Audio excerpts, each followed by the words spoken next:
What are we always told about our stance when we chip?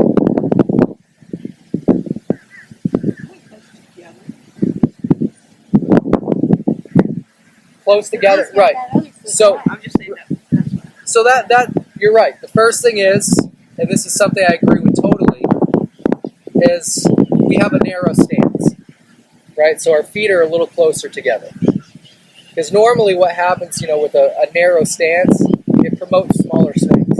A lot of times if we get up in here and we build this big stance, a lot of times we're doing this because we're trying to create power, right? But we're chipping, we're close to the green, we don't need that big swing. Let's get our feet a little closer together. Okay? Perfect. What else? Towards the back of the stance. What I would tell you is I don't think that's completely necessary. I don't mind it, but we want to be careful not to get it too far back, and I'm going to show you why in a second. So, our feet are closer together. What we're normally always told, and like I said, if we drove around the golf course and watched people chip today, we'd see a lot of setups that look like this. So the feet are close together, but the stance is very, very open. And then what else are we always told?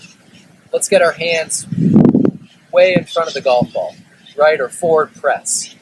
So then we see a really open stance, and we see our hands way in front of the golf ball. And I'll tell you, this is a technique. Can it work sometimes? Yes. But again, in my opinion, it brings a lot of bad things into play. Because normally, when we talk about these short shots, the word I always hear people talk about is scoop. Scooping, right? Or flipping. Do we know what that is? So basically, if we think about the back of our left hand, what that motion really is when we come through impact, the back of our left hand and the knuckles on the back of our hand flip up to point right to the sky. So what that would kind of look like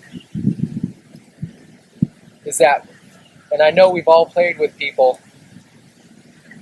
that we've kind of seen that when they chip, right?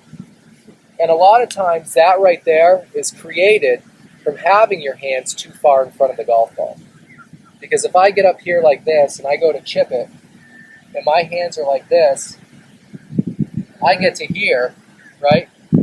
And this position right here doesn't really promote a lot of rotation. So a lot of times what's going to happen is like, uh-oh, my hands are here, I still have to hit it. I have to save it with my hands by flipping, right? So what we're going to work on today is a lot of what we kind of talked about in the sand, with our hand position staying a little more neutral, right? The other thing is when our hands get here, what we tend to start to do is we start to swing the wrong end of the golf club. So if I'm doing everything to kind of manipulate the handle of the club, I tend to almost start to swing the handle of the club, where I'm not actually using this part of the golf club anymore. So my whole philosophy is what I want to do is I want to get this part of the golf club swinging. And that's why I don't really like to see those positions when the hands get so far in front of the golf ball, because then we're really not giving the club head a chance to work. So kind of like when you guys watch me hitting these chip shots,